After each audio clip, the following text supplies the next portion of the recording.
Well, according to Debt Rescue, very nearly 10 million of us are so highly indebted that we're at least 3 months or even more in arrears on our debt. One look at the Barclays Africa and the Nedbank half-year results make it pretty clear that we see rising impairments, strained consumers who are showing defaults on home loans, vehicle loans and on their credit cards. This is cyclical, and it is as a result of us borrowing too much money when times are good, and when times turn a little tougher, we see the wheels coming a little bit loose. This is the MoneyMakers. I'm Bruce Whitfield. Tonight I'm joined from our Cape Town studios by Erwin Rode, Chief Executive of Rode and Associates, and in Johannesburg by FNB's household and property sector strategist John Loos, to discuss just how deep this particular rabbit hole really is. Mr. Loos, is this a bottomless pit of debt and despair that we find ourselves in?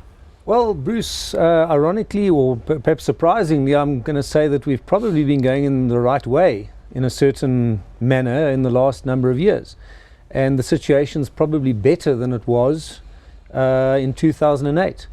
Now, bad debts or financial stress are to a large extent influenced by the level of indebtedness relative to disposable income. And then, of course, depends what interest rates do.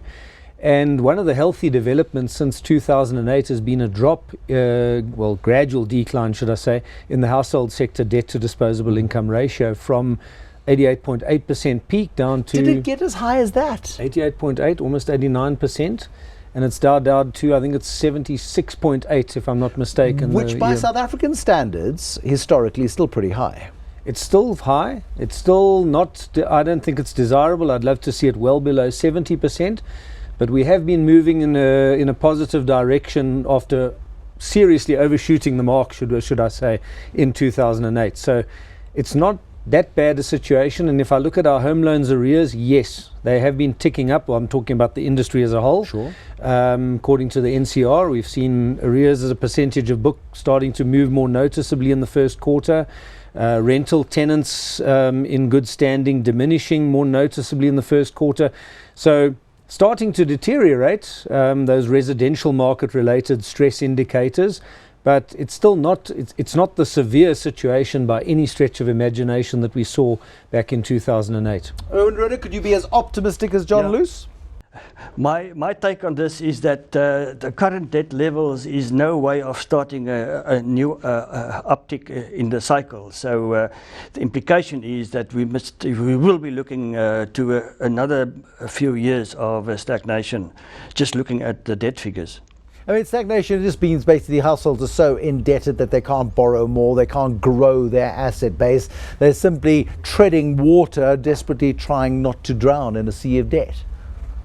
That sums it up, and of course that is no way of starting the next boom. I think it most certainly is not, but we are in quite an interesting position, and I feel very lonely in holding the position I hold, and I may be the only idiot in my particular corner by the time December comes around. But I've got a feeling, to quote will.i.am, I got a feeling that this year is going to be a better year. And why I think it's going to be a better year is that the Reserve Bank is too bearish in the inflation rate. It's assuming an inflation rate higher than is realistically in the market. John Loos, I put it to you that actually the Reserve Bank is calling the rate cycle wrong and may be forced to cut before Christmas. That's an interesting one, Bruce. Yeah, we're certainly not expecting that. We have given up on any further hiking, though. That's about that's as far as our thinking's got. If you move the base of inflation, if you're looking back and inflation looks backwards 12 months, and every month we move forward, we cut off last August's inflation number. We get to September, we cut off September. We get to October, we cut off October. Suddenly the base lowers quite dramatically. Look, we are, I think we're possibly on your line of thinking in the sense that we expect inflation to move back into the target range. But our reasoning behind not expecting a cut in the near term is that we believe all the Reserve Bank has done with hiking now is to normalize interest rates. That was the stated intention. And so this is a normal low point in interest rates. We have I would historically say low interest rates for 6 or 7 years. We've seen a couple of hikes in interest rates, 2 levels which are be causing distress in the South African economy. Does it not make sense to cut again, to try and inflate the economy like the Europeans, like the British, like the Americans have done? I think, certainly, I think a lot depends on the rand, and if you do see further strengthening in the rand, then possibly rate cuts come into play. So, I'm not going to bet my house against it. No, nor am I. I'm just putting an opinion out there. Yes. But, at this stage, I don't get the impression it's on the Reserve Bank's thinking, and yes, we've got a few months left. So, I would probably stick to just sideways movement for the foreseeable future. Erwin Rode, will you come and play in my sandpit, please? Will you be optimistic with me in terms of a growth-generating boost to the economy, courtesy of the Reserve Bank, before the year is out, or not? I think the most important point is that interest rates are not a secret weapon to ignite growth. Fair enough. Interest rates are much better at damping growth. Not so good at igniting growth. So it would be a great pity if the Reserve Bank were to even contemplate at this stage to reduce interest rates. Apart from the fact, of course, that the end of the year is still waiting for us, and with respect to that little problem of maybe a derating of our credit standing. I mean, we're staring the potential of a downgrade squarely between the eyes. We won that staring match in June. How close a call is it going to be for the ratings agencies, Erwin, in December? No, I'm not close enough to do that. I certainly cannot express an opinion on that, apart from what everybody is reading in the newspapers. No, and also watching on TV. And the consensus is it's going to be too close to call, John Loos. Are you willing to stake a line on this particular point? Yeah, look, the timing is always tough. We may have bought a bit of time with the Minister of Finance. What would you call it? Revival, but I think ratings downgrades are there's a very high risk of them. But ratings downgrades are a path of last resort for ratings agencies. Are we not seeing some fundamental, slow, glacial shifts in the language of government, in the intent of government, in the process of democracy, in the strength of institutions that support the agencies going on hold again in December? I think that's it. They might go on hold and give us the benefit of the doubt for some time, but one needs to see growth. More than language. You need to see growth, but you also, not just growth by rate cutting back to abnormal lows. Absolutely. You would need to see signs of significant economic policy changes in the direction of being pro-growth.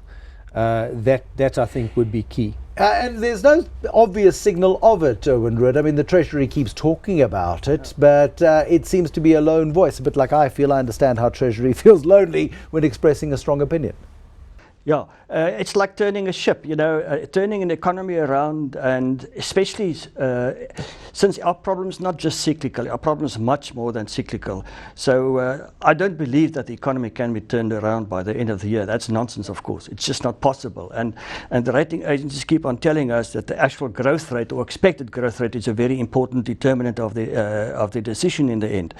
So I personally, in my personal opinion, is that I'm skeptical about us avoiding a downgrade end of the year. It's about our ability to dodge going into recession, and already the most optimistic institution in South Africa, the Reserve Bank, is giving us a 0% growth rate, which is quite gloomy. It is gloomy, Bruce, but not without good reason. I think there were 3 levers that we pulled in our better years. The end of boycotts and sanctions back in the 90s, that boosted growth, just by normalizing trade. Then we could pull the interest rate lever very hard, and from those high levels in the 90s down to low levels. We had low levels of indebtedness at that stage, so we could have a big consumer and housing boom. That took growth to the next level. That's now done. We're now relatively highly indebted. We can't respond. And then there was the fiscal lever. Government could run wider deficits and ratchets up its debt to GDP ratio for a while too. Done. Those are the 3 levers that have been pulled. Now we're sitting back where we were, I guess, in the 80s with no levers to pull, and you've got an unequal skills distribution, a big part of the population which sadly is not really employable in a modern economy. that's where we are. All those structural factors that were sort of didn't really hassle us for a while because we could pull those stimulus levers. Now it's done. Now the hard work, the hard yards have to be gained. And it's the only thing that pulls us out of this particular funk, Erwin Rode, is policy shifts, and those are notoriously difficult to push through the broad church that is the African National Congress, the governing party of South Africa.